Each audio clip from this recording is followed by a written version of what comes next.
qué no le da un fuerte aplauso al Señor? Levanta conmigo su Biblia y dice, esta es mi Biblia. Yo soy lo que dice que soy.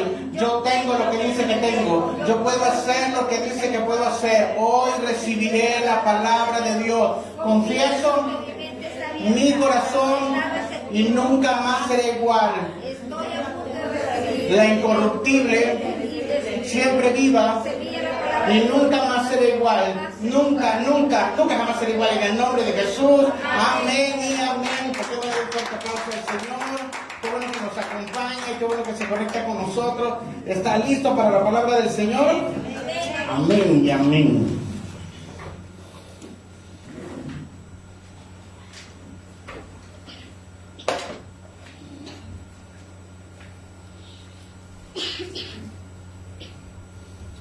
Quiero continuar la prédica que comenzamos la semana pasada, que estábamos hablando de la presencia de Dios.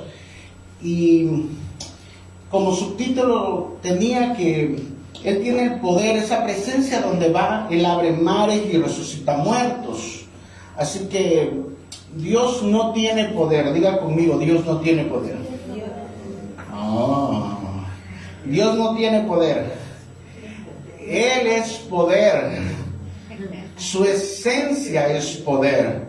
Así que donde Él va y Él irrumpe, destruye a sus enemigos, pero también sana, cambia, transforma, y nada de lo que se pueda poner enfrente puede detenerlo.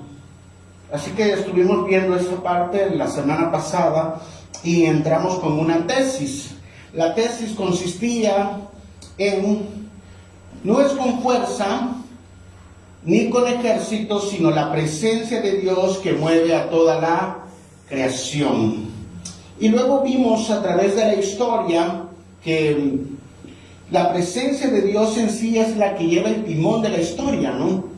Que aunque las personas vivan su vida, Dios ya decretó lo que iba a suceder. Y eso significa que Dios también utilizará las circunstancias o que nosotros vivamos, las decisiones que tomemos, pero a lo último Dios hace lo que Él ya planeó hacer. No sé si me estoy explicando. Dios había determinado que Jesucristo iba a morir por todos los pecados. Así que mientras los fariseos y los saduceos y los romanos crucificaron a Jesús creyendo que de esa forma se lo iban a quitar de en medio, en realidad lo que estaban haciendo es cumplir la misma voluntad de Dios. Así que Dios utiliza la historia también. Dentro de la historia Él está inmiscuido. Y luego vimos la presencia de Dios que transforma, ¿verdad? La vimos dentro del tabernáculo y cómo el sumo sacerdote entraba cada año y rociaba la sangre en las esquinas del arca, y cuando salía les decía, todos están perdonados, la ofrenda había sido aceptable. Y luego entendimos que Jesucristo vino y Él era el arca viviente, y entonces cuando vino el día del Pentecostés, entonces la presencia de Dios salió del templo, rasgó el velo, salió del edificio y ahora está en cada uno de nosotros.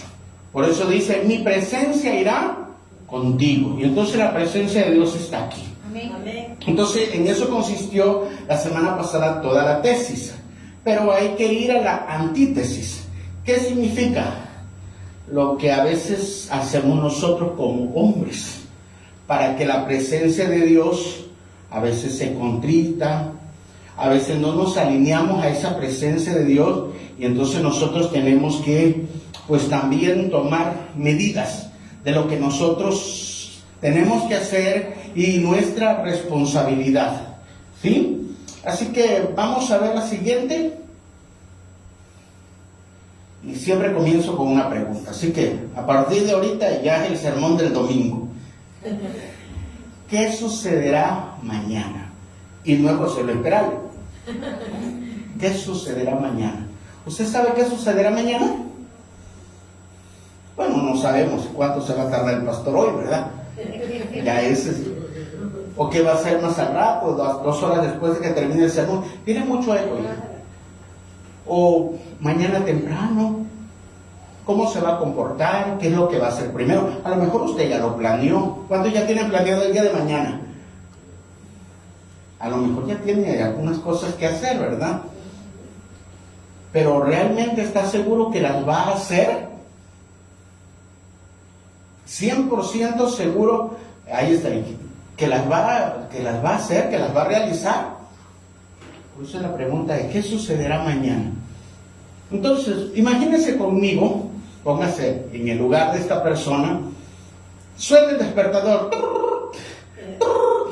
6 de la mañana y se despierta. ¡Ay, no! Después de la 10ª campanada del reloj, porque la programó desde las 4:30, pero ha estado posponiéndola.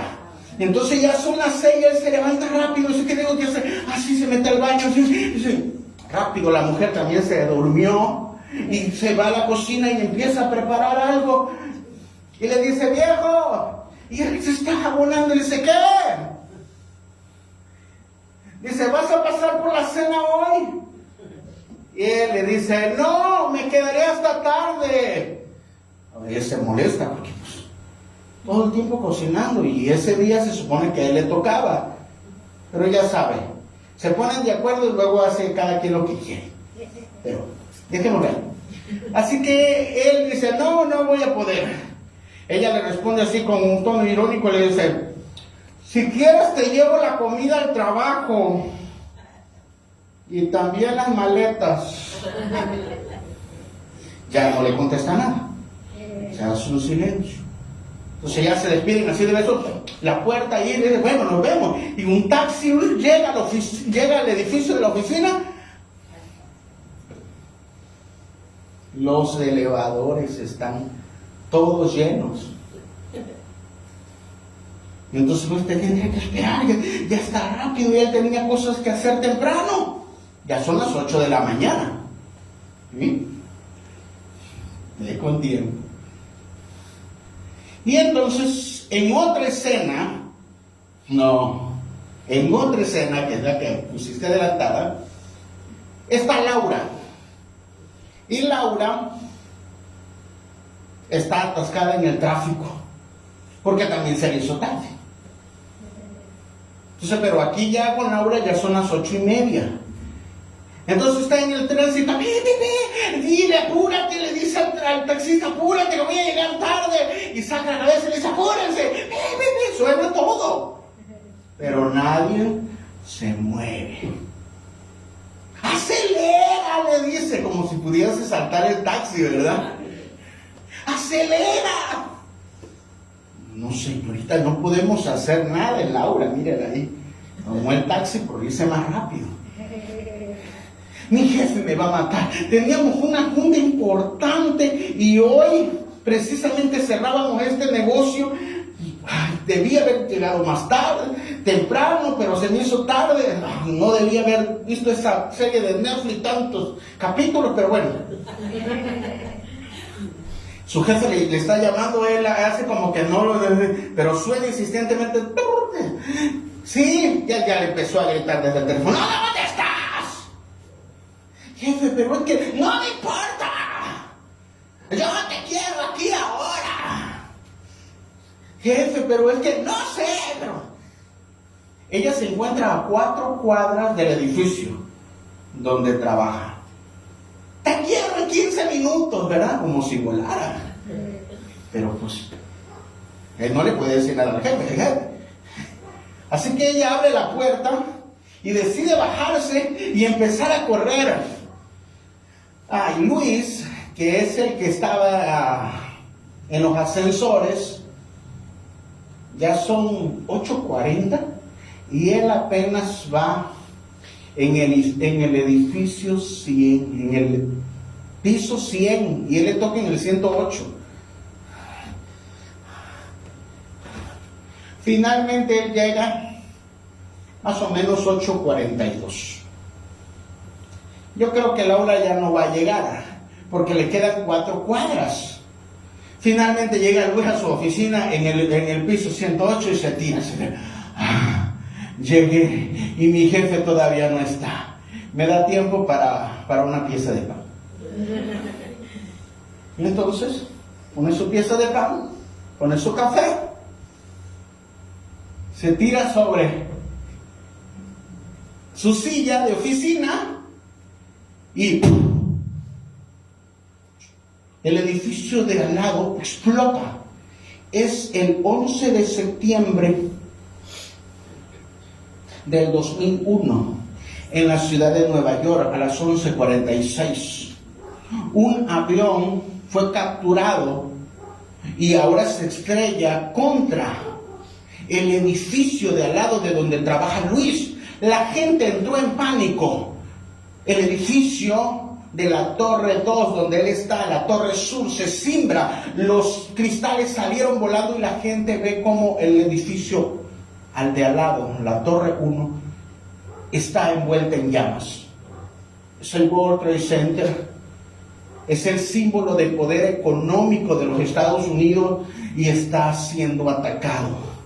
Y ellos se quedan pasmados, algunos empiezan a correr, algunos empiezan a llorar, solo se quedan desde el edificio, desde el piso donde está Luis ahí, se quedan viendo cómo el otro edificio está en llamas. Ellos pueden ver a primera mano donde la gente tira sus escritorios y salta del pánico que los... La gente está en caos. Laura, que iba en la cuadra 8, se refugia rápidamente en uno de los centros comerciales de ahí cerca. ¿Qué está sucediendo? La gente corre, las ambulancias suenan, la policía se vuelve loca, todo se paraliza en ese momento. La ciudad más importante, el país con mayor poder económico, está siendo atacado. Parece que es un niño y es tan vulnerable. Pero no se queda ahí. A las 9,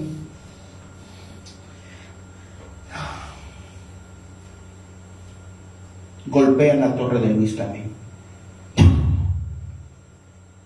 Y la Torre Sur también se incendia. 9:49 y la torre donde está Luis se desploma, la Torre Sur. Los escombros salen volando por todos. Los rescatistas y personas de negocios, personas que estaban en la calle, nunca más las volverán a ver porque el concreto cayó y quedaron aplastados. 15 minutos después, y la Torre Norte, que fue la primera que golpearon, cae también. ¿Qué sucedió en ese lugar? ¿Qué realmente estamos viendo en ese lugar? ¿Por qué ocurren ese tipo de situaciones donde los sueños y los proyectos se acaban en un minuto? ¿Lo tenía planeado Luis? ¿Lo tenía planeado Laura? Laura sale a las calles y se arrodilla clamando al Señor y dice: si yo hubiera llegado temprano, hoy estaría muerta. Pero parece una jugada del destino en el cual ese preciso día se le hizo tarde. El símbolo de poder más grande ha caído. ¿Por qué? Por el ego que tiene esa nación. Nunca pensó que alguien se atrevería a atacar. Así que bajó la guardia. Y eso se llama egoísmo.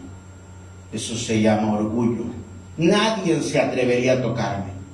Nosotros somos los mejores. Nosotros tenemos el armamento más grande. Tenemos la vigilancia de primera mano en tecnología.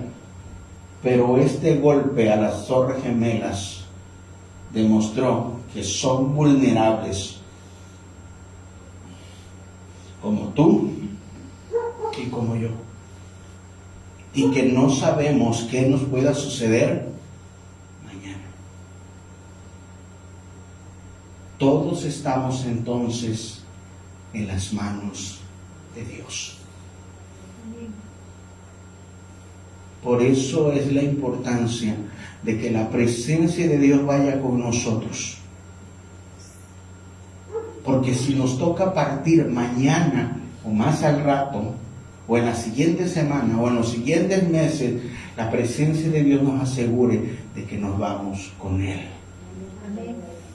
¿Quién les avisó a estas personas de la Torre Gemela que ese día tenían que prepararse, tenían que poner su vida a cuentas?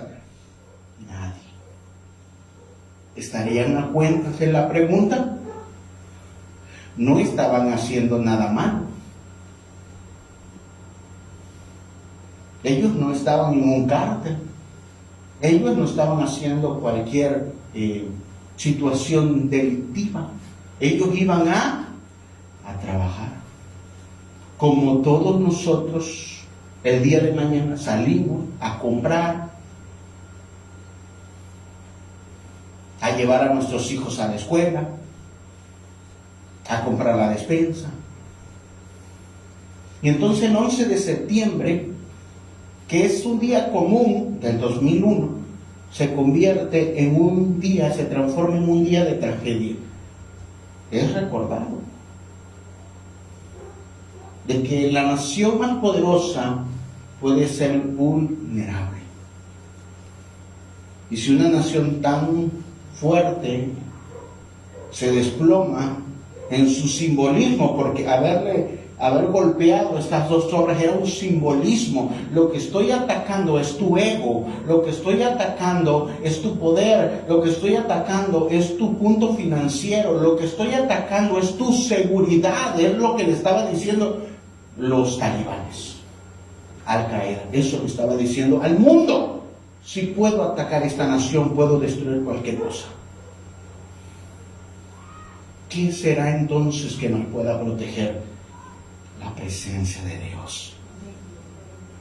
En este tiempo tan difícil que está la nación y que se va a poner peor, lo único que nos puede proteger es la presencia de Dios.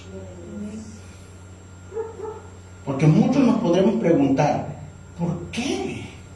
¿Será el destino? ¿O será que fue un accidente? ¿Fueron sus enemigos? ¿O fue la arrogancia de que ellos no previeron, de que ellos se confiaron, de que ellos ya habían llegado a cierto nivel económico, tecnológico, armamentista, de reputación? Y ellos pensaron: ahora nosotros podemos descansar. Y es una realidad que en esta vida no podemos detenernos. Tenemos que avanzar cada día. Y por eso es que tenemos que perseverar. La presencia de Dios que guiaba a Israel a través del arca fue robada. Lo vimos la semana pasada con Dagón. Pero vimos que Dagón cayó, porque delante de Dios nadie puede estar de pie. Entonces Dios mismo se encarga de Dagón y lo despedaza. Y resulta que empiezan a salirle tumores a los filisteos. Estoy esperando la diapositiva. Empiezan a salirle tumores a los filisteos. Ya destruyeron a Dagón, a su Dios. Y dicen los filisteos: no queremos el arca porque nos ha traído muerte. Y comienza ratas a llegar a toda la nación.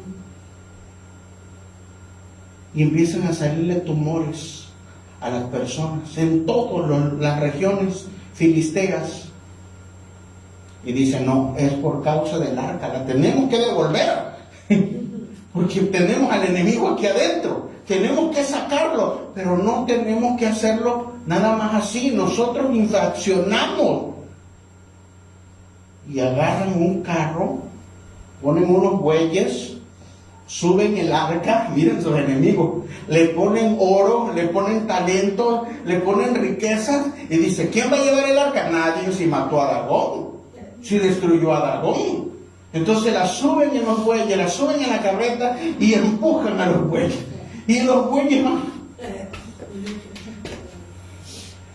hasta que llega a una región de Judá y consagran a un hombre llamado Abinadab. Abinadab no es levita, pero por causa de que la nación está en caos, el arca se tiene que quedar en algún lado. Consagran al hijo de Abinadab llamado Eleazar, y el arca se queda ahí la cantidad de 20 años. 20 años pasan y el arca está en la casa de Abinadab. ¿Qué ha sucedido en la casa de Abinadab? Nada. Ahí tienen ese mueble. Para ellos no significa nada. No sé si lo tienen descubierto, no sé si lo tienen en un lugar especial, pero Eleazar solo se encarga de cuidarla. Y pasan 20 años y en la casa de Abinadab no sucede nada. ¿Cómo es que en la guerra este objeto que representa la presencia de Dios destruye a sus enemigos? ¿Cómo es cuando entra al templo de Dagón, Dagón se postra? ¿Y cómo en la casa de Abinadab no ocurre ningún milagro? Y ahí la tienen todo ese tiempo. Y así que Eli muere, sus hijos mueren ese mismo día, que eran malos. Y Samuel se convierte en juez. Pero Samuel, me extraña cuando yo leo este escrito, porque Samuel no va a buscar el arca. Y él es el juez encargado, él es el primer profeta y juez de la nación, y él no se interesa por el arca. Alguien que se quedó con Abinadab, qué bueno. Él cumple su función como profeta, pero nunca se interesa por el arca. Y luego Israel pide un rey, y el primer rey que llaman es a Saúl. Pero ¿qué creen? A Saúl tampoco le importa el arca. Saúl, con que no se endemonie, pues con eso tiene mucho. Pero Saúl nunca logra cumplir su objetivo como rey porque siempre es desobediente. La presencia de Dios se va de él y un espíritu inmundo o un espíritu malo lo atormenta. Así que pensar en el arca, mejor que esté lúcido, ¿verdad? Es hasta que David, lo vemos entrar en escena en 1 Samuel capítulo 16 y vence a Goliat. Y ahí empieza David a salir a escena. Y mata a Goliat y luego se convierte en quien toque el arpa para Saúl, luego lo convierte en capitán y luego él comienza una carrera militar de ser un pastor. Y ahora Saúl lo persigue por muchos años y ya pasaron, ¿qué le parece? 24 años. Y el arca sigue en la casa de Abinadab. Así que cuando finalmente David es llevado a Jerusalén y lo ungen ya sobre toda la nación, lo primero que dice: ¿quién me ha cuidado de todos mis enemigos todo este tiempo? La presencia de Dios. ¿A quién le oro 7 veces al día? A la presencia de Dios. ¿Quién me ha librado de Saúl, de mis enemigos, de los filisteos? ¿Quién me ayudó a matar a Goliat? La presencia de Dios. ¿Dónde está la presencia de Dios? En la casa de Abinadab. Vayamos y traigamos la presencia de Dios. Para mí es muy importante la presencia de Dios, dice David. Así que David le encarga a los hijos de Abinadab, uno que se llama Usa, y le dice: traigan el arca. ¿Y cómo vamos a traer el arca? Pues ¿cómo la trajeron los filisteos? En un carruaje. Pero no hagan lo mismo. Y ponen el arca en un carruaje con toros. Y comienza la fiesta, ¿verdad? Es el día que llevan el arca a Jerusalén. Todo está de fiesta, es día nacional, los danzarines, ¿verdad? Las flores, la fiesta. Finalmente Dios ha dado victoria, ha dado paz a Israel. Ahora la presencia de Dios viene, como cuando salieron de Egipto, como cuando estuvieron en el desierto y les dio victoria. Ellos estaban felices. Y el arca arriba de los bueyes. Y Usa, que era uno de los hijos de Abinadab, cuando llegó un momento, pues las calles de Jerusalén, las calles de, no sé cómo eran, pero a lo mejor entraron en un bache, ¿verdad? Y dice la escritura que los bueyes tropezaban. Y en una de esas que se movió, ¿verdad? Como el Mina Canticas. Que el arca como que se va a caer. Se resbala. Y Usa, que había vivido ahí con el arca 20 años, dice: pues no voy a permitir que se caiga. Es la presencia de Dios. Él alza la mano, intenta colocar el arca en su lugar y ¡pum!, la gloria de Dios cae sobre Usa. El cabot de Dios cae. Y Usa muere ahí. Ahí mismo murió Usa. La presencia de Dios lo mató. ¿La gloria de Dios puede matar a una persona? ¿Usted qué piensa? Porque la tiene dentro. La presencia de Dios está ahí. Pero Usa estaba tan confiado de la presencia de Dios que dijo: este mueble siempre lo tenemos, lo voy a hacer tantito a un lado como siempre. Pero resulta que en esta ocasión no. Y el cabot de Dios, esta palabra cabot significa peso. La sustancia, la esencia de Dios cayó sobre Usa. ¿Quién será que pueda soportar el peso de Dios? Nadie. Nadie. Como cuando le colocan a usted más peso, ¿verdad?, del que usted pueda requerir. Y finalmente sus manos son vencidas. Bueno, no hay poder humano que pueda soportar la gloria de Dios. Fue de repente que cayó sobre Usa y murió ahí al instante.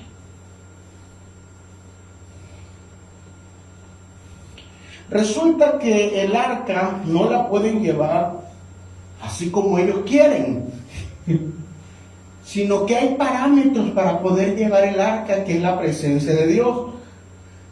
Y es que este cofre, que ya vimos la semana pasada, que es de madera, pero está revestido de oro, que representa a Cristo, que representa a la humanidad y representa la divinidad de Cristo, pues no lo pueden tocar. No se puede tocar. No se podía.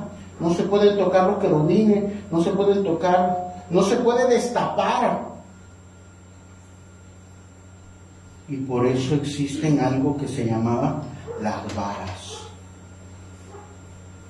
Y el arca tenía unos anillos y ahí pasaban estas varas. Porque los sacerdotes tenían que cargar el arca, pero no podían tocar la caja. Y eso estaba ya establecido en Números 4:15, donde dice: las varas a través de los anillos sin tocar directamente. Tenía que ser de forma ceremonial, en santidad, porque si no iban a pagar las consecuencias. ¿Por qué? Porque lo que estaban cargando, no te adelantes por favor, porque lo que estaban cargando era la presencia de Dios. Así que Dios estableció límite hasta dónde podían llegar. Y las varas siempre le recordaban a los sacerdotes hasta dónde tenían ellos que cargar el mueble, el cofre, porque si no iban a pagar las consecuencias. Así que por causa de que Usa extiende la mano, muere. Y hago un paréntesis aquí, porque estamos viendo en esta sociedad que ya la presencia de Dios en los altares ya no es valorada. Ya es blasfemada. Ya muchas veces se hace un negocio, ya no es una iglesia, sino se hace un negocio dentro del altar. ¿Acaso se nos olvidó que el arca y la presencia de Dios están no en el edificio, sino ministrando a la iglesia? ¿Y que es el Espíritu Santo el que está hablando y no el hombre? Y nosotros como hombres de Dios, ¿qué estamos haciendo? ¿Estamos ministrando la presencia de Dios o nos estamos valiendo de ella para hacer negocios? Así como la maldad va a aumentar en este último tiempo, la presencia de Dios cada vez va a ser más fuerte en la iglesia. Pero eso también tiene consecuencias. Porque el peso de la presencia de Dios no puede ser burlado, hermano. Dios no puede ser burlado. Y entonces dice la Escritura, en Hebreos 12:14, que sin santidad nadie verá al Señor. Y Usa, dice 2 de Samuel 6:7, y el furor de Jehová se encendió contra Usa y lo hirió allí Dios por aquella temeridad. Diga temeridad. Y ¿cayó qué? Cayó muerto. Junto al arca. Hermano, la presencia de Dios, cuando se reúne en la iglesia, es lo que ministra. Y a veces nosotros lo tomamos en poco, pero es Dios el que está moviéndose, es Dios el que está redarguyendo, es Dios el que está sanando, es Dios el que está ministrando, es Dios el que está convocando, es Dios el que está moviéndose en medio de su pueblo. Y Usa tuvo esta temeridad de tocar el arca. ¿Qué significa esta palabra temeridad? Veámosla en las diferentes versiones. Vamos a ver por favor la versión Dios habla hoy. No, la versión Las Américas. La palabra en las Américas dice: Dios lo hirió por su irreverencia. ¿Qué fue lo que hizo Usa? Fue irreverente, fue grosero con la presencia de Dios. Dice la versión la Viva, dice: lo hirió por aquel atrevimiento. Él pensó que podía cargar a Dios. Dígame si eso no es un atrevimiento. Dígame si no es un atrevimiento andar diciendo Dios dice cuando Dios no dijo nada. Eso es un atrevimiento. Dice la versión amplificada: lo hirió Jehová allí por su rebeldía.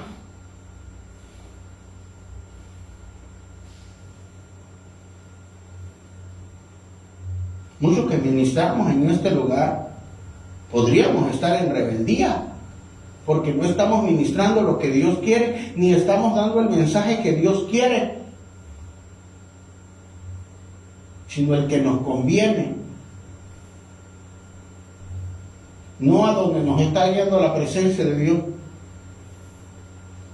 Y dice la versión, lectura fácil, Usa mostró que no honraba a Dios. Entonces Usa fue temerario, fue irreverente, fue atrevido, fue rebelde, no honró la presencia de Dios y se murió. Y han habido casos en los cuales personas, por causa de que se han acostumbrado a vivir una doble vida y vienen aquí al altar, y eso es una temeridad. Mira, yo estoy en adulterio y de todos modos ministro porque me necesitan. Yo tengo otra esposa, tengo otra vida, tengo otra familia y sigo siendo pastor y no me pasa nada. ¿Qué está haciendo? Está siendo rebelde. No está honrando el llamado que nos dieron. Es un atrevimiento.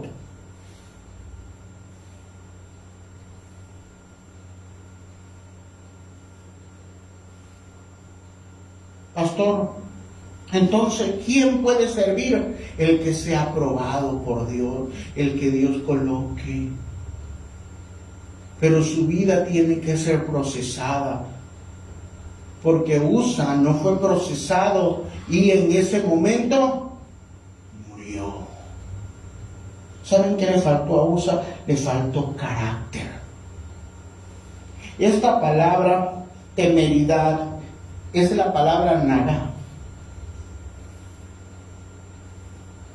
que significa tocar.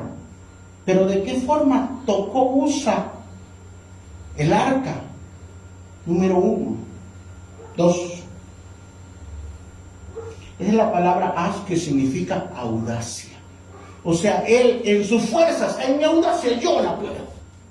Mira, yo ya no voy a consultar a Dios, yo voy a hacerlo como yo quiera. Así. Yo ya voy a orar como yo quiera. Yo voy a llevar mi vida cristiana como yo quiera, con mi audacia.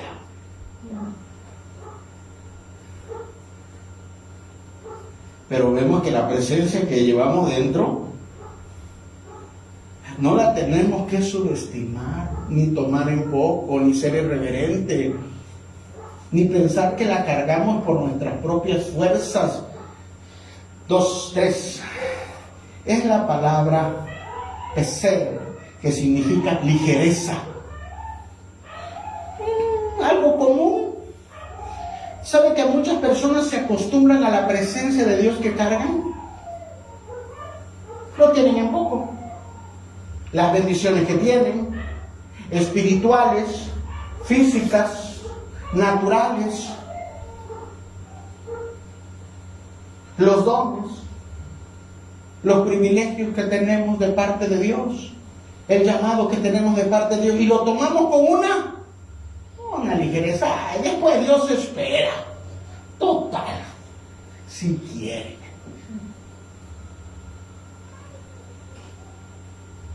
Dice otra palabra que es la falta de conocimiento. Oseas 4:6 dice: mi pueblo pereció por falta de conocimiento. La semana pasada fue bombo y platillo porque la presencia de Dios está dentro de nosotros. Y sabíamos que la presencia de Dios, no, pastor, qué bueno, es el que me anima, es el sí, pero tiene una responsabilidad que esté ahí adentro. Hay un cuidado especial de la presencia de Dios en nuestra vida, en nuestra casa, en nuestra familia, aún en los inmuebles o las cosas donde Dios nos ha permitido tener, porque todo es por la gracia de Dios. Y a veces nosotros tenemos esa falta de conocimiento y hacemos las cosas santas porque yo así pienso, porque yo así creo. Pero hermanos, No tomemos la presencia de Dios a la ligera. Esta es mi Biblia. Entonces, todo lo que hagamos como cristiano tiene que estar conforme al manual. Yo pienso que así se hace, yo imagino, yo es que así lo vi aquí. No, ¿qué dice el manual? ¿Será que Usa leyó el manual? La respuesta es no, por eso está muerto, por eso se murió. Entonces vamos a ver algunos puntos de por qué el arca tiene ciertas características. Ahora, Usa muere y me llama la atención porque 20 años atrás, ¿quiénes custodiaban el arca? Elí y los hijos de Elí, Ofni y Fini. ¿Qué les pasó? Murieron porque menospreciaron el arca. Y ahora Usa hace exactamente lo mismo. La historia que sucede se repite. Y muchas veces nosotros como casa, como familia, como nación, como ciudad, nosotros tenemos que ver nuestra historia, de dónde venimos, qué maldiciones traemos arrastrando, qué tendencia tenemos arrastrando. Porque si no cometeremos los mismos errores. Esto le pasó. Usa, se le había olvidado que hace 20 años Elí y sus hijos habían muerto. Se le olvidó por qué el arca estaba en su casa y le costó la vida. Así que vamos a ver algunos puntos de la Escritura. Mire, el arca de Dios es la presencia de Dios, es el Espíritu de Dios, es Dios mismo dentro de su iglesia, dentro de usted. Pero aunque es el que nos dio la salvación, el que nos bendice, el motor que nos levanta, el que hace todo para que nosotros busquemos a Dios, tenemos que respetarla. Entonces, es como la electricidad. Todos tenemos electricidad. Con esa prendemos los aparatos. Con esa cargamos el celular. Con esa se prenden plantas o está la industria. Con esa tenemos alumbrado. Pero se le tiene que trabajar con sumo cuidado.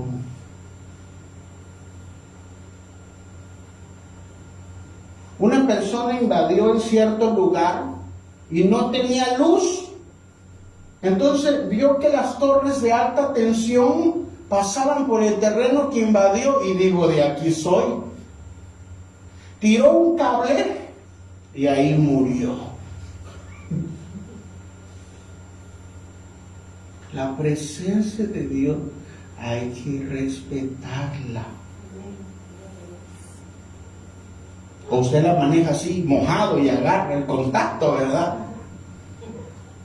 No. Y dependiendo la intensidad y calibre, ¿verdad? Tienen ciertas condiciones. Los que trabajan en electricidad se ponen hasta equipos, ¿verdad? Con varas especiales y se ve donde los transformadores hasta rayos, ¿verdad? Y en la electricidad se imagina Dios.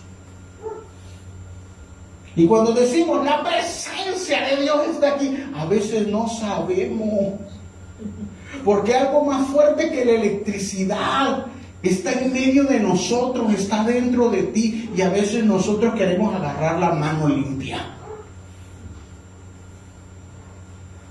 Hace algunos días sucedió que a alguien le cayó un rayo y ya no la contó. Semejante poder. y es algo natural. Ahora se imagina Dios. El poder de Dios cayó sobre Usa en ese momento y murió. Así que dicen los estudiosos del Talmud, que dan comentarios del Antiguo Testamento, que dice, el arca tenía un poder milagroso. El arca no se iba a caer. ¿Verdad que se iba a caer el arca? Porque el arca se lleva a sí misma. Nadie puede mover la presencia de Dios. Dios mismo se mueve donde quiere y va a donde Él desea. Así que ese poder milagroso, dice Rashi, que es otro comentarista, hablando de este mismo, dice que el arca tenía este poder divino que hacía más ligera. Cuando lo cargaban, que se la ponían las 4 personas, los 4 sacerdotes, cuando se subían las varas, parecía que flotaba. Por eso ellos caminaban grandes distancias con el arca y parecía que no se cansaban, porque la presencia de Dios tenía ese poder que los hacía ligeros. Cargando el arca y no se cansaban.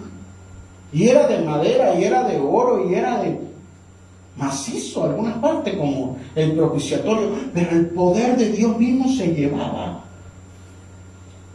Y entonces esto se viene a cumplir en el Nuevo Testamento, porque la presencia de Dios es Jesucristo encarnado. Y Jesús nos dice, van a poder ser instrumentos de la presencia de Dios. Y entonces dice la Escritura, Jesús dijo, mi yugo es fácil de llevar. Porque usted y yo no cargamos el arca. El arca nos lleva a nosotros. La presencia de Dios. ¿No se ha dado cuenta que a veces nosotros queremos hacer cosas para Dios, algo para Dios, y resulta que no podemos? Dice, voy a orar. Miren que ahora sí yo ya me dispuse, pastor, ahora sí me levanto y agarra su Biblia y la pone ahí, compra su lámpara, compra su despertador y se quedó dormido. Y hacemos cosas humanas.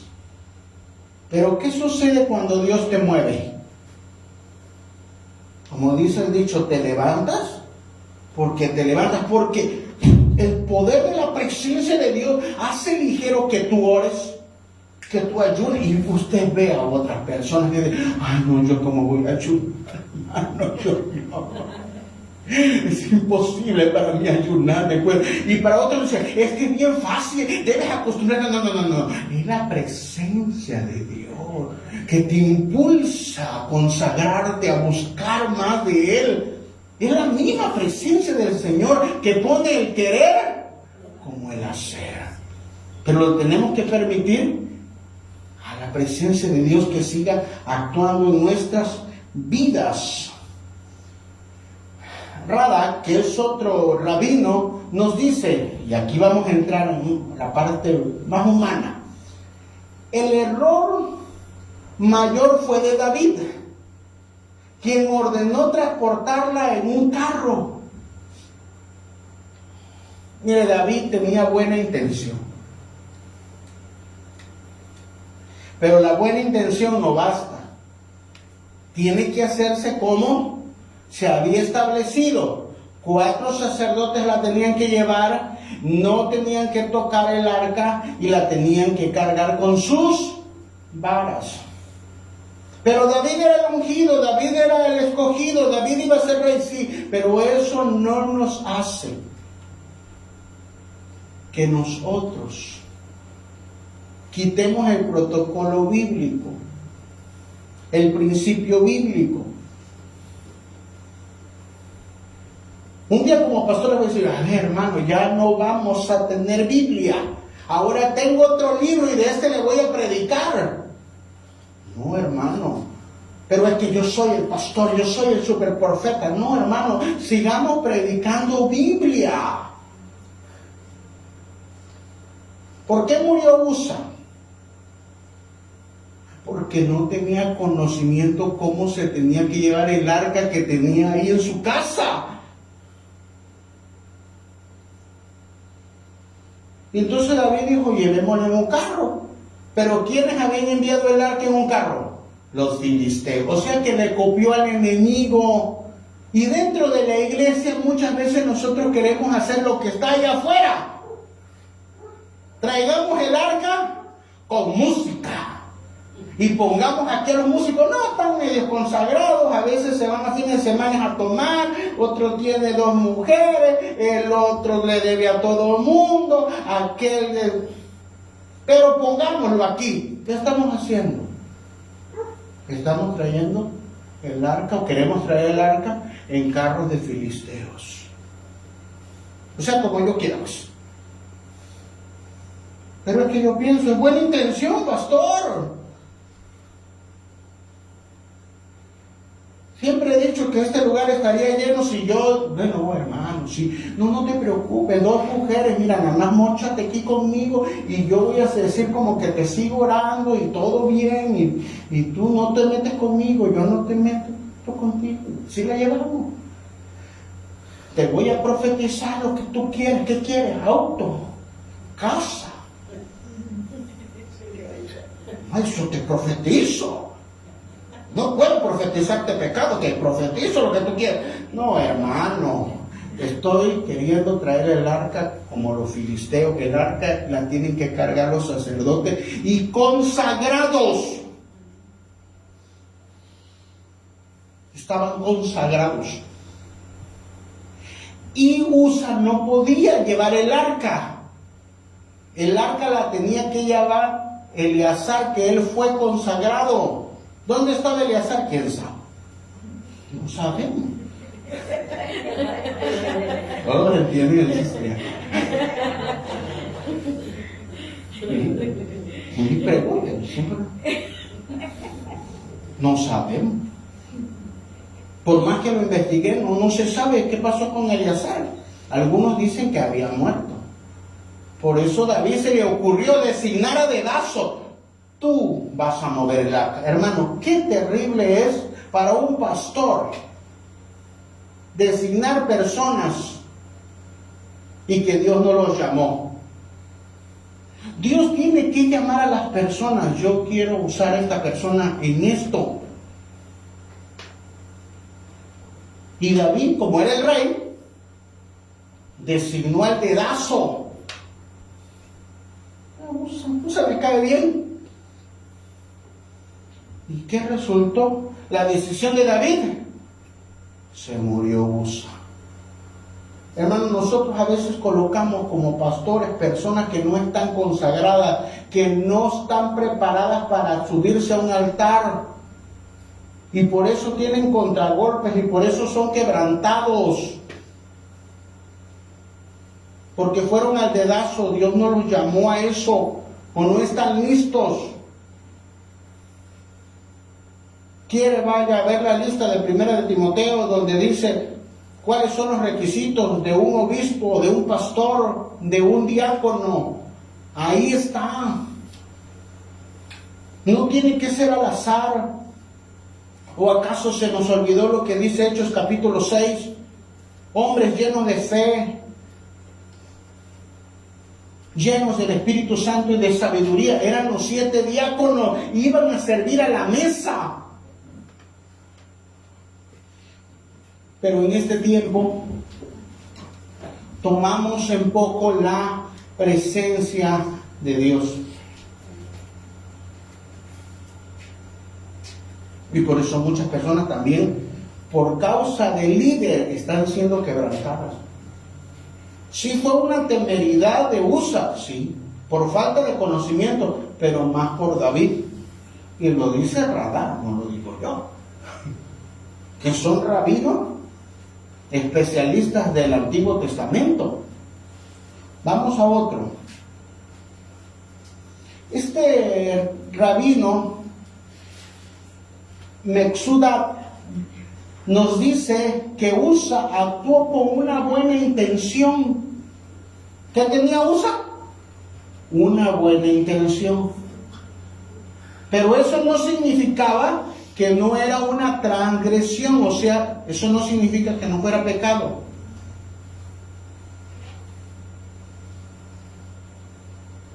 Nosotros podemos tener muy buenas intenciones de servir a Dios, de querer hacer las cosas, pero no es conforme a nuestro entendimiento humano. Tiene que ser conforme a la Biblia. Si aquí no lo dicen, no lo vamos a hacer así. Entonces, yo puedo tener las mejores intenciones, pero si Dios no te manda a hacer eso, o Dios no te está proyectando hacia esa visión, hacia esa meta, mejor no nos metamos.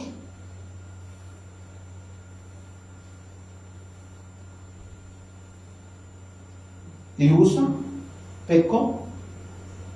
Porque la buena intención no significa que es la forma correcta. Punto que sigue. Y dice la Misra, Shemuel, que la familia de Abinadab se había acostumbrado, diga acostumbrado. O sea, se había familiarizado al arca. Y como siempre estuvo por 20 años en su casa, pues pensaron que pues ya eran amigos. Y ya se podían hablar de tu por tú. No, hermano, nosotros jamás seremos iguales a Dios. Nosotros siempre tenemos que presentarnos con la reverencia como cuando nacimos de nuevo, con ese temor, con ese temblor, con esa reverencia, con esa humildad de decirle, Señor, todas las cosas que yo hago es por tu gracia, no por mí. Si nos has multiplicado, si nos has bendecido, si nos has dado, es porque a ti te ha placido, es porque la presencia de Dios, es por la gracia del Señor que está sobre nosotros.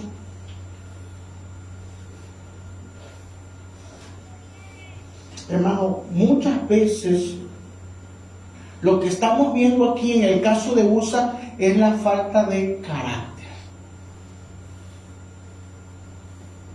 ¿Por qué? La mayoría de nosotros nos movemos por la emoción. Si nos gusta la prédica y nos dice que nos va a bendecir y no vamos a pasar problemas y no vamos a pasar dificultades, amén, gloria a Dios, yo lo recibo, harán esas palabras, la hago mía. Pero cuando decimos en el mundo tendremos, no, el pastor no se preparó.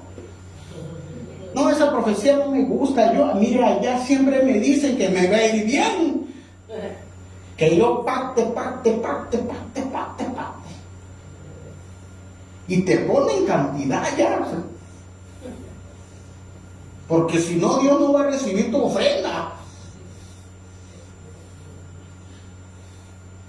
¿Qué sucede? Estamos viviendo un evangelio emocional. Y necesitamos regresar al evangelio escritural. Punto que sigue. Dice San Agustín que si nosotros no nos movemos entonces en humildad, dice San Agustín advirtió, el orgullo no es grandeza si es hinchazón. O sea, muchas personas las ven, pero no es que son musculosos, están hinchados. Pero están hablando de el ego que tienen. Mira la iglesia que yo tengo, la unción que yo tengo, los miembros que tengo, es la presencia de Dios. ¿Acaso no nos queda claro que si Dios no está con nosotros no podemos hacer nada y que todo lo que tenemos viene de arriba? ¿En qué momento pensamos que somos nosotros? Es que Dios, porque mi sabiduría, porque Dios te la dio. Es que yo he prosperado, porque Dios te dio la fuerza. Pero ¿qué sucede? A veces nosotros, como dice San Agustín, No es humildad, es hinchazón. Lo grande es lo humilde. Eso es lo grande. Y qué bonito es cuando Dios le bendiga, hermano, y usted sigue siendo la misma persona. Lo puede uno saludar, no me toques, porque ahora yo ya tengo otro nivel. No. Usted sigue siendo usted. Humildad. Dice Juan Calvino, Dios quiere que aprendamos a temer de la manera que ni la más mínima irreverencia esté en nosotros. Y eso va a llevar un proceso, porque debemos permitir a Dios que Él actúe en nosotros para cada día ser humildes. Estuvimos en el país de Costa Rica hace algunos meses y las conferencias quedaron, pero vino un hombre de Dios de España, hermano, con la humildad más grande nos explicó la palabra, cosas que nosotros habíamos leído ya desde hace mucho tiempo. Y decía, Jesús sana, hermano, Jesús es amor. Y los milagros empezaron a ocurrir ya. Él no empezó a poner mano, porque Él nos decía, el que sana es Jesucristo. ¿Usted cree que Jesucristo sana? Y los milagros ocurrían, porque una persona que Dios la procesa cada día es más humilde. Cada día que una persona es más inmadura, parece que se hincha, es más egoísta. Y significa que la presencia de Dios no está fluyendo en esa vida. Entonces son los padres de la iglesia. Lo dice el Antiguo Testamento y los comentarios rabínicos que acabamos de ver. Pero usted me dice, pastor, ya eso es el Antiguo Testamento, yo vivo en el Nuevo. Ya eso no me aplica a mí, ¿verdad?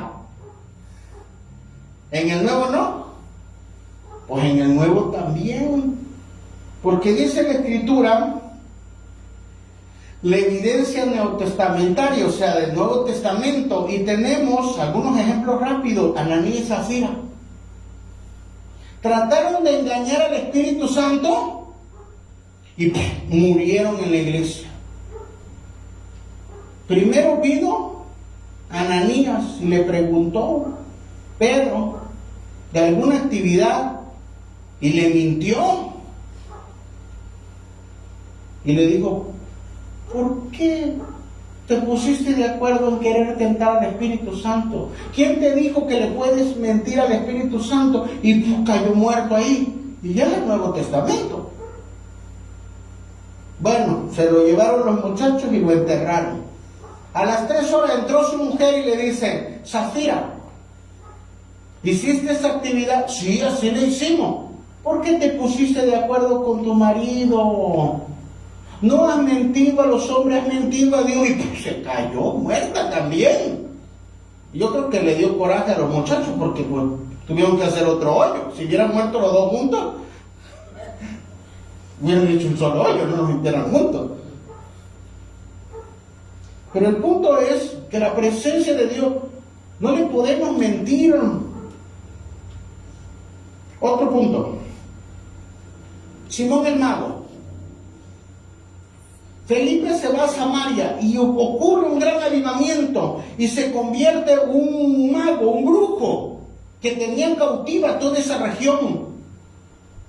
Entonces ve que Felipe empieza a hacer milagros y maravillas y luego descienden a ese lugar Juan y Pedro y agarra a Simón el mago y dinero. Dice, mira Pedro, bueno, Pedrín, ¿para qué? Te voy a dar este dinero, pero dame de lo que tú tienes.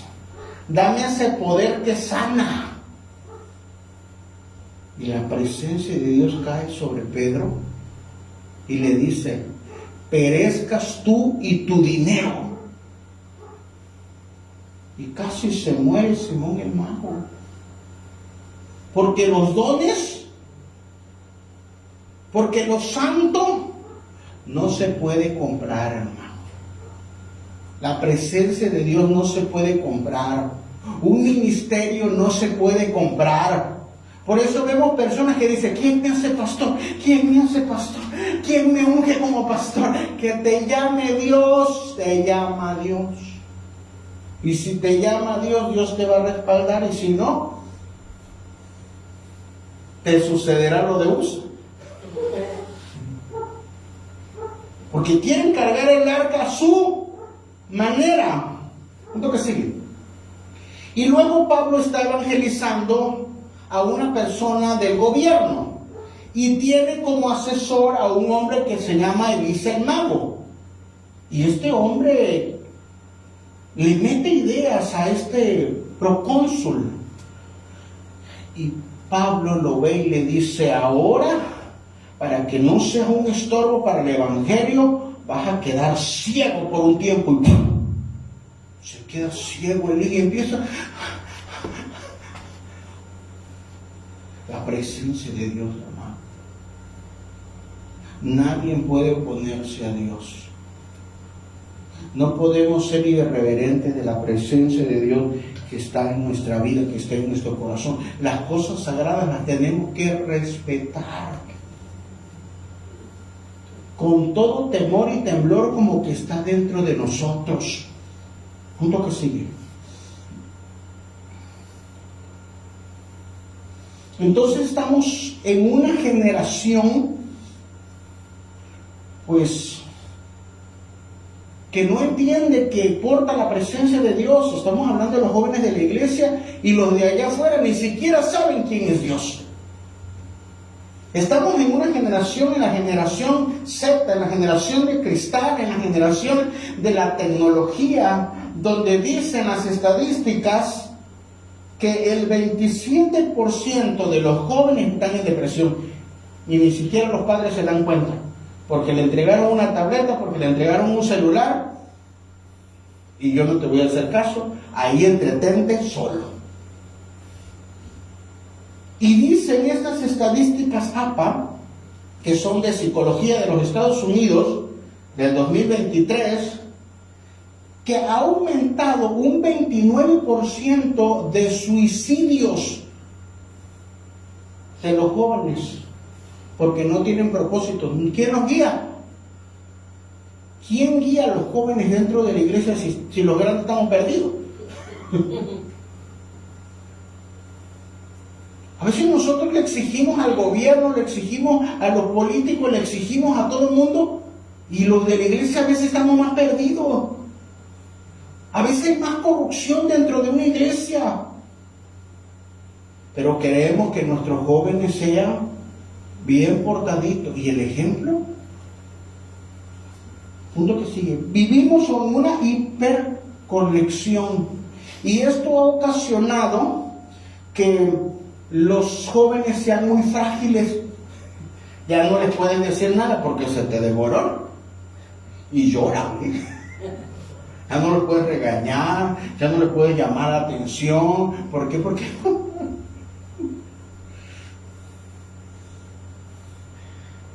la disciplina en las casas, en la familia, dentro de la iglesia se ha perdido. Y eso es por falta de que la presencia de Dios no está fluyendo. La disciplina. ¿No que sigue?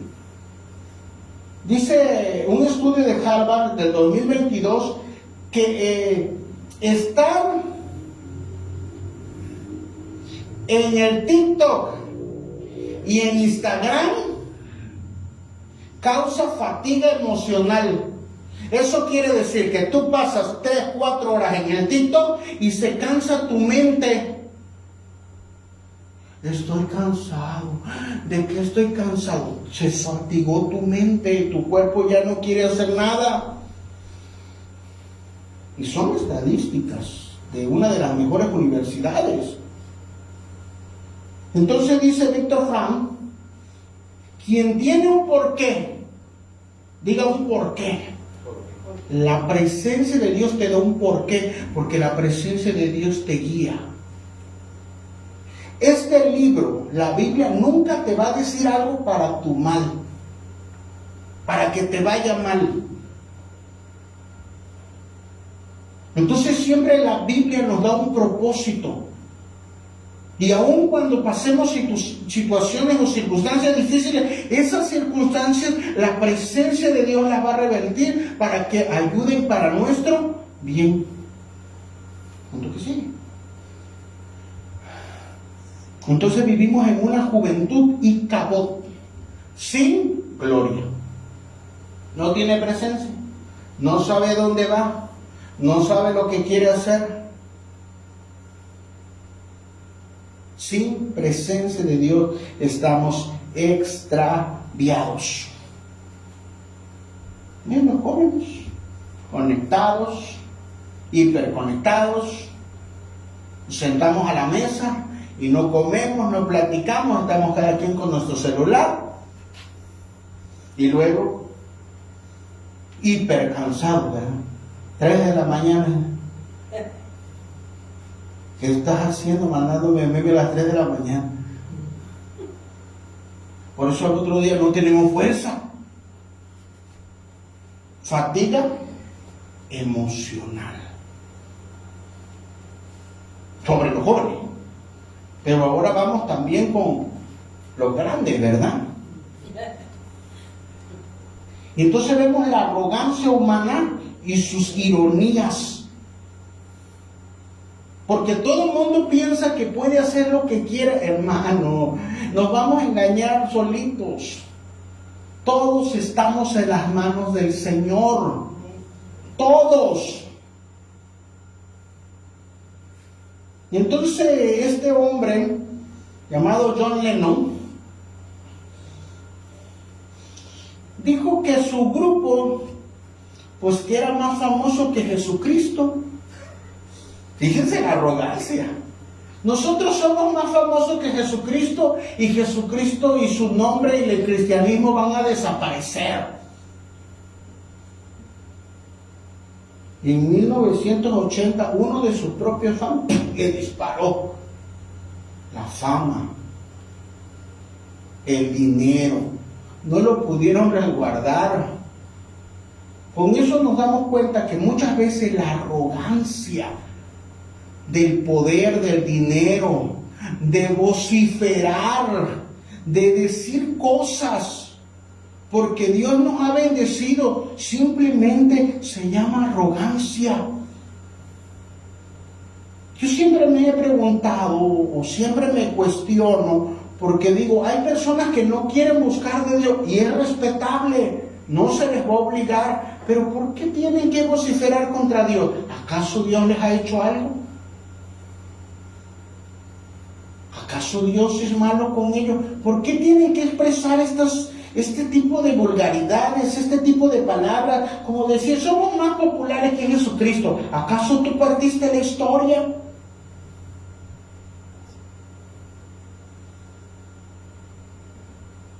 Y hay personas que por lo que hacen se creen grandes. Y por ahí hay una leyenda, una historia en la cual un hombre dijo: ni Dios puede hundir este barco. Y fueron los que construyeron el Titanic. Y entonces el 14 de abril de 1912, a las 11:40, el Titanic, que pesaba 52 toneladas, solo rozó con un iceberg. Y a las 2 de la mañana se estaba hundiendo y estaba en el fondo del mar. 1,500 personas, 1,517 personas perdieron la vida. No que no se podía hundir, sí se hundió. Así que no importa lo que nosotros hagamos, se puede caer en un momento, como lo vimos con las Torres Gemelas. ¿Quién se esperaría que un rascacielos de 110 pisos, con la ingeniería que tenía, en el país donde estaba, iban a caer en menos de una hora? Perfectamente calculado dónde iba a impactar el avión. ¿Para qué? Para derribar un simbolismo de poder. Y luego tenemos por ahí otra historia en la cual se ha esparcido en las redes sociales, y es muy probable que usted haya escuchado. Una madre le grita a su hijo, a su hija, que se está subiendo en el carro de sus amigos, de esos que llevan la música a todo volumen, y que su hija no le obedece para nada. Y entonces ella, con el Jesús en la boca, le dice: hija, que Dios te cuide. Y la hija, burlándose, pues le dice: si cabe en el maletero, porque aquí ya vamos llenos. Miren la arrogancia. Porque a veces nosotros tenemos que expresar tales cosas. Gracias, madre, gracias por bendecirme. Una hora después les hablan: ha ocurrido un accidente, venga por favor. Me encuentran en el carro despedazado, todos los muchachos muertos, esparcidos completamente.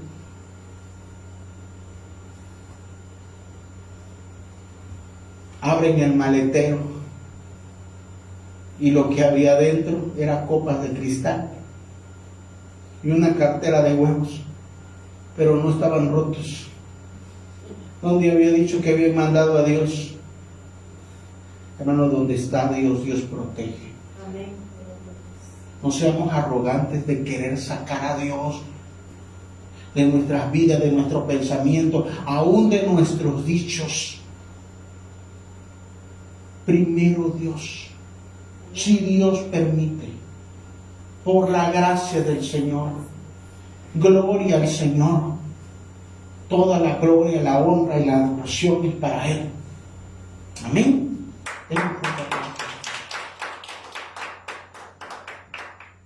Entonces dice Santo Tomás de Aquino, dice: la soberbia se aparta de Dios y busca su propia gloria.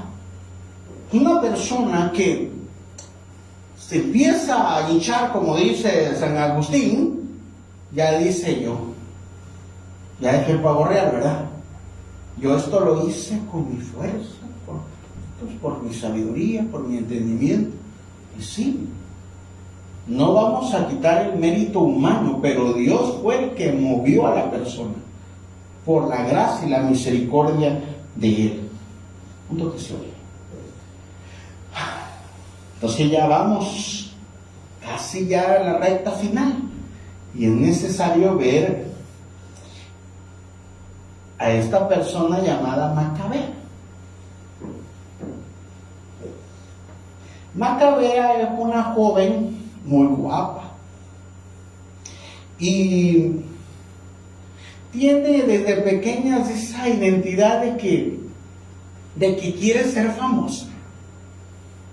Y entonces ella siempre está bien arregladita y siempre se anda tomando fotos en el Instagram y en el Face, y está ahí y se compra cosas y se vuelve bien presumidita y no, yo soy guapa y todo lo que tú eres fea, yo soy guapa.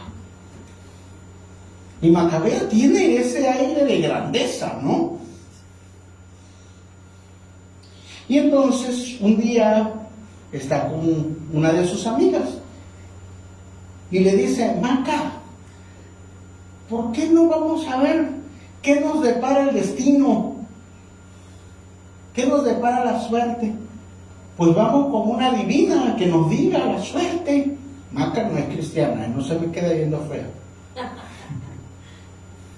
Entonces Maca va con la divina y le tiran las cartas. Y en las cartas sale, ya ven los adivinos como son, pero oh, tengo una visión. Dios dice, no, eso no.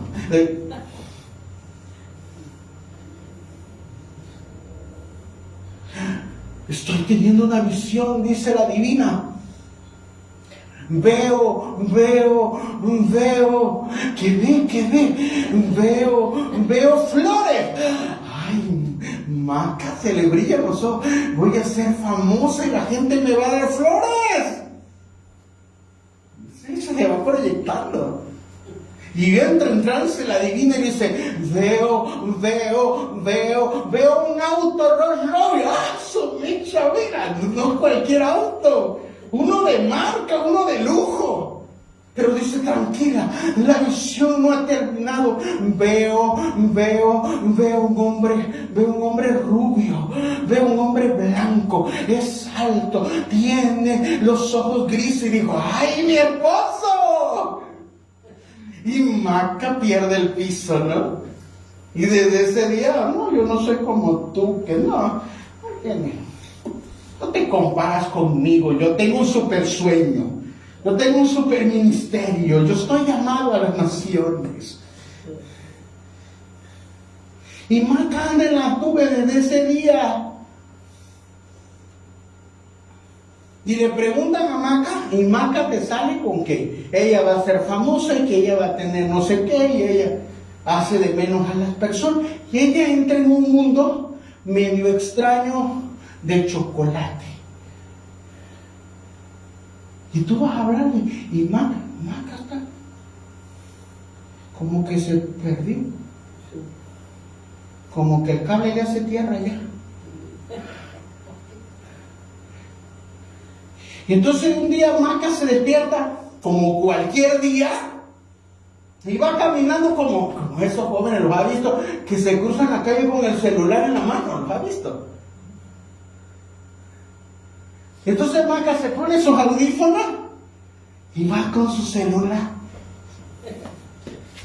Y no se da cuenta, pero el semáforo marcó en rojo y ella... Y llega a la mitad de la calle, un carro no logra frenar porque es rojo, o sea, para ella es rojo, para los autos verdes. Maca vuela, las manitas. Y Maca cae en el piso. Y Maca muere. Murió Maca. Maca está muerta. ¿Y la profecía, pastor? ¿Y lo que le dijo la bruja? O sea que no se cumplió. Maca, donde está tirada, la gente llega a dejarle flores. Y el auto que le había dicho la divina, si era un auto rojo, el que la atropellaba. Y el que la atropelló sale a abrazarla y es el hombre güero, rubio, de ojos grises. Y Maca muere. Porque Maca entró en un egoísmo, entró en un orgullo, entró en una ilusión en el cual la gente está ya sin dirección. Y en este tiempo muchas personas ya no están buscando a Dios, ya están buscando a divinos. Y muchos que se dicen profetas, solamente se dicen profetas de boca, pero le andan adivinando a la gente. Yo te veo con un auto, yo te veo con fama, y yo te veo con... Pero no vemos a esos profetas diciéndole, te tienes que arrepentir, porque si Dios te llama en este momento, esta es tu oportunidad de buscar a Dios. Y Maca vivió en una ilusión todo el tiempo. Mucha gente de las iglesias están engañados por falsas profecías que no tienen nada que ver con la Biblia. Hoy ya no son adivinos de las cartas. Hoy te dicen, hermano, te voy a profetizar. Dios me dice que me des tu dinero. Dios me dijo que pactes, y si no pactas, el juicio de Dios va a venir. Así me dijo el Señor. Maca muere. Y muchas personas que vienen a la iglesia, lo más terrible es que si fallecen, despertarán en el infierno. Porque el trabajo de un pastor, porque el trabajo de un profeta es decirle, tenemos que buscar a Dios, tenemos que alinearnos a la voluntad del Señor. La presencia de Dios no es un juego, la portamos no por nuestras fuerzas, sino por la gracia y la misericordia de Dios. Jonathan Edwards dice, el orgullo es la más grande serpiente. Es engañosa. Nos hace pensar que estamos bien. Nos hace pensar que todos estamos bien, que yo estoy bien y que todos estamos mal. No, hermano, fíjese que fulano está en pecado. Voy a orar por él. Todos somos malos, hermano. Sin la presencia de Dios, sin la gracia de Dios, no podríamos. Por la misericordia de Dios, no hemos sido consumidos. Pero esta generación está llena de orgullo muchas veces. ¿Por qué no consultamos a Dios? ¿Por qué andamos buscando ahorita personas que nos profeticen? Dice la Escritura en Mateo capítulo 6, pero tú entra a lo secreto y ahí te espera tu Padre. Y el que está en el secreto te recompensará en público. Andamos como Maca, buscando quien nos profetice fortuna, dinero y amor. Pero imagínate, Maca. ¿Cuántas veces nosotros vagamos sin dirección? Como Saúl. Nunca se interesó por el gato. Y estuvo abandonada en la casa de Abinadab. La presencia de Dios está aquí, hermano. Y muchas veces se nos olvida que la portamos. Después oro, después me consagro, después busco de Dios, después. Todavía estoy joven, todavía hay tiempo, todavía no creo que me llegue el día.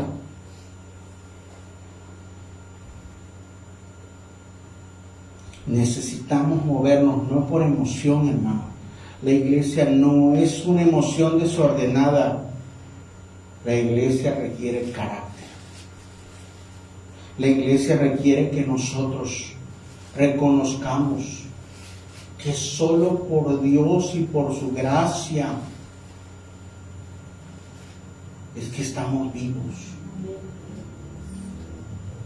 Jesús mismo dijo, sin mí nada podremos hacer. Nada. Así que cuando el ego nos conduce, siempre nos va a llevar a la ruina. Siempre que veas a una persona que se sube en ego, prepárate para que esa persona la veas como se estrella. Pero cuando nos guía el Espíritu Santo, el valle de sombras de muerte cobra vida. Y es por eso que a veces Dios nos tiene que meter esos valles, porque ahí es donde buscamos la presencia de Dios. ¿Dónde conoció David la presencia de Dios? Donde lo perseguía Saúl. Ahí en la cueva, ahí en el campamento de los filisteos, ahí cuando se iba a enfrentar a Goliat. En las peores batallas fue donde conoció a Dios. Toda la alegría de llevar el arca solo es el reconocimiento de quien siempre había estado con él. Esa es la presencia de Dios. Y muchas veces nosotros la menospreciamos. Muchas veces nosotros creemos que somos cristianos por nuestras propias fuerzas. Pero fue Él el que nos llamó, fue Él el que nos limpió y fue Él el que nos perdonó pero también es Él el que nos sigue llevando de gloria en gloria y de victoria en victoria. No te va a dejar, pero no contristemos la presencia de Dios. Y entiendo también, hermanos, que muchas veces no lo sabemos, porque vemos el Antiguo Testamento nada más como historias vacías, pero hay que trasladar la figura al Nuevo Testamento y saber que el arca es Cristo, y que esta arca se hizo carne y habitó entre nosotros,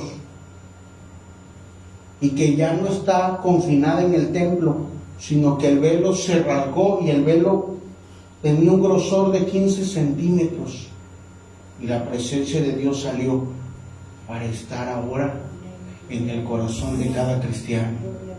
Tengamos esa reverencia.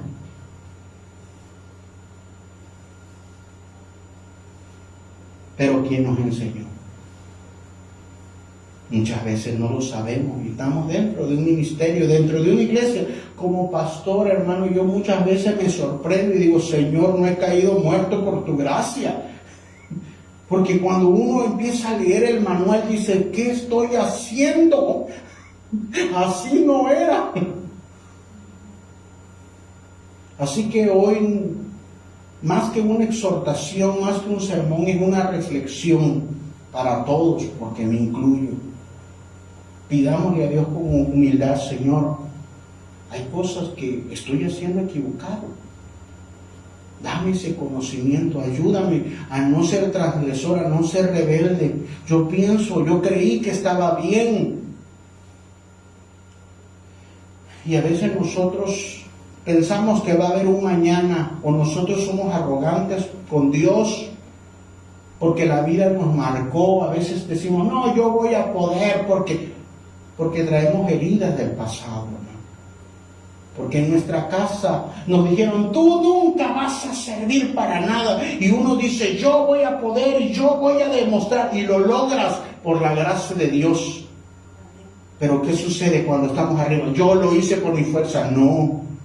Significa que Dios vio cómo te humillaron y por eso Dios te levantó. Por eso Dios te sacó.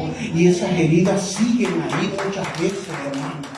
Siguen ahí. A veces nosotros hacemos las cosas no porque queramos ser arrogantes o impulsivos, sino porque todavía hay marcas de nuestra niñez. Y tenemos que decirle al Señor, si yo porto el arca, tiene que sanar mi corazón. Amén. Voy a pedir que apaguen la luz. Quiero terminar con esto. Gracias.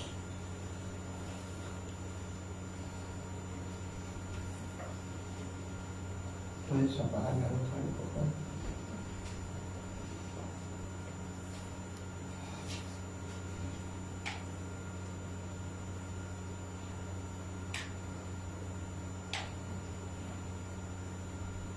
Desconectada, por favor. Sí, la mía. Aquí, aquí. ¿Listos?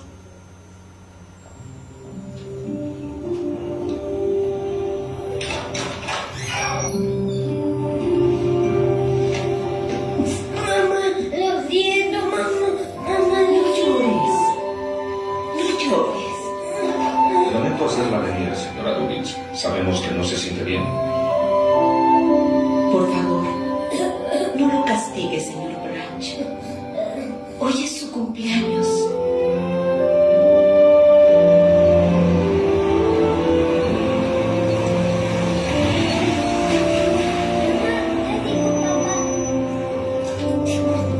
Gloria, ¿qué haces?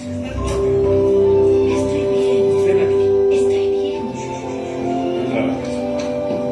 Tú quédate ahí. Por favor, no lo asustes. Tuvo un día difícil. Gloria, el doctor dijo que no salías.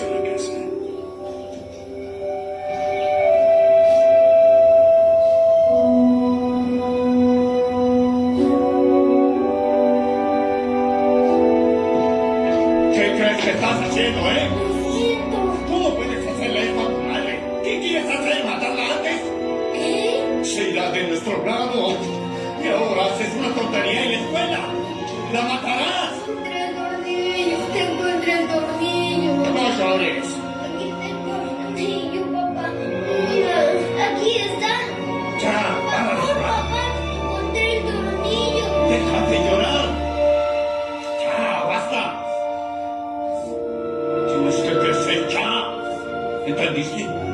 Sí. Madura ya.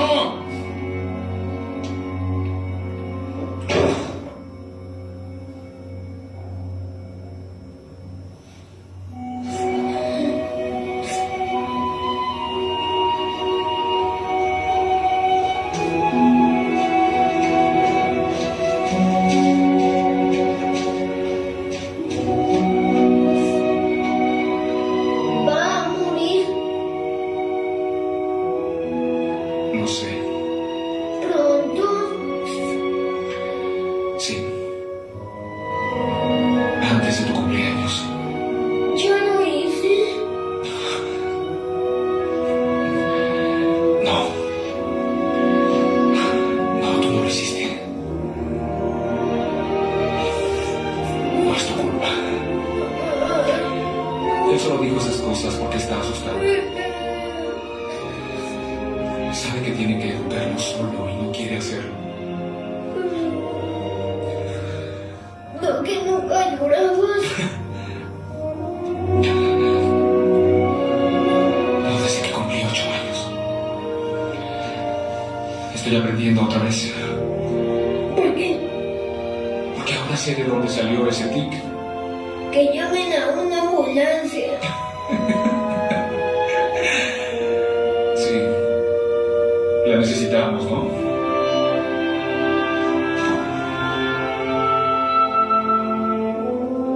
Dime, ¿quieres irte? Vamos. Hay cosas en nuestra vida que nunca fueron igual después de esa herida, después de ese golpe. Y sé que a veces actuamos como actuamos porque hay áreas de nuestro corazón que siguen dañadas. A veces tuvimos que madurar antes de tiempo, tuvimos que ser autosuficientes, nadie nos enseñó, papá no estuvo, mamá no estuvo, y siempre creímos que fue por nuestras propias fuerzas que salimos adelante. Pasamos muchas humillaciones, pasamos muchos desvelos, pasamos sobre tantas injusticias y salimos adelante. Y pensamos que no íbamos a necesitar de nadie, y cuando nos presentamos delante de Dios, pensamos que Él va a ser igual con nosotros.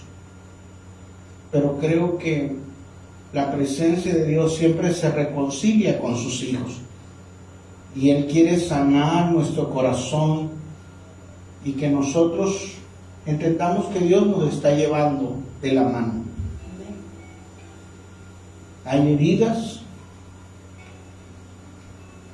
hay fracasos, hay tristezas que solo están dentro de nuestro corazón. Yo no sabía. No sé si Usa sabía que tocar el arca le costaría la vida. Creo que no, falta de conocimiento. Y muchos de nosotros venimos y decimos, yo voy a buscar a Dios, y empezamos a buscar a Dios a nuestra manera, ¿verdad?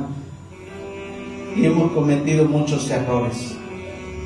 Yo como pastor he cometido muchos errores, porque pensé que ser pastor era nada más de predicar, pero es llevar el arca y cuidar a cada persona para que podamos llevar el arca con reverencia, con humildad, y decirle, hijo, la presencia de Dios que no te dejó morir en tus peores días, ahora te va a enseñar. Es el Espíritu Santo el que nos va a enseñar. Él quiere ministrar nuestro corazón Y si hay dolor, hay cosas en las cuales no nos hemos acercado al arca, no nos hemos acercado a Dios porque decimos, es vergonzoso lo que he pasado. Dios no me escucharía sobre esto tan pequeño. Pero fuera de Cristo siempre vamos a terminar en ruina. Y en Cristo Él siempre le va a dar vida. Acerquémonos, hijos, confiadamente al trono de su gracia en este día.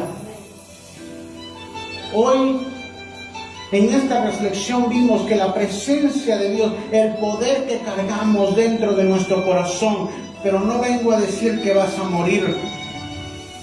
Muchos hemos sido quebrantados, sí, pero la presencia de Dios nos ha levantado y te ha fortalecido. Y es porque el arca, la presencia, Cristo, el Espíritu Santo, el Padre, tienen un propósito contigo. No te dejaré, dice la Escritura.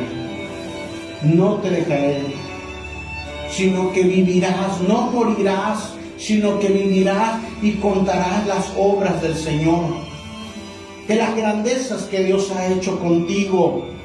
Por eso es que Dios te ha bendecido, por eso es que Dios te está levantando, por eso es que Dios te ha estado enseñando, por eso Dios te ha sacado de muchos lugares donde dice, a mí no me agradan esos lugares. Hay puertas que se han cerrado, pero era Dios diciendo, era lugar de peligro. Tengo un propósito para ti. Así que ahí donde está, pueda decirle, Señor, si he sido irreverente, Dios, perdóname. Si he sido rebelde ante tu presencia, perdóname.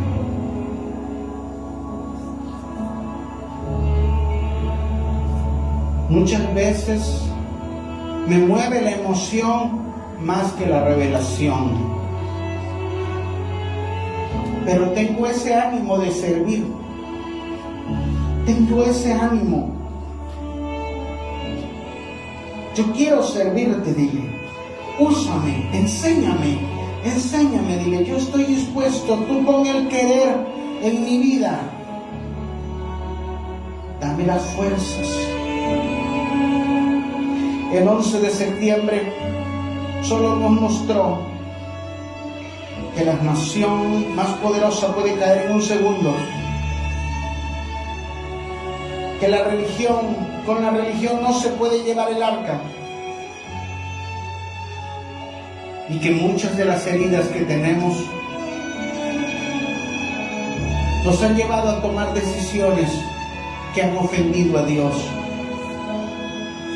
Dile, Señor, hoy me rindo a ti.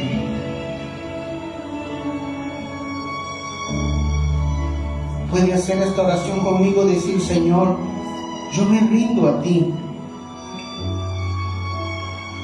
Yo quiero que tú sostengas mi vida, porque sé que llevo el arca. Glorifícate, glorifícate.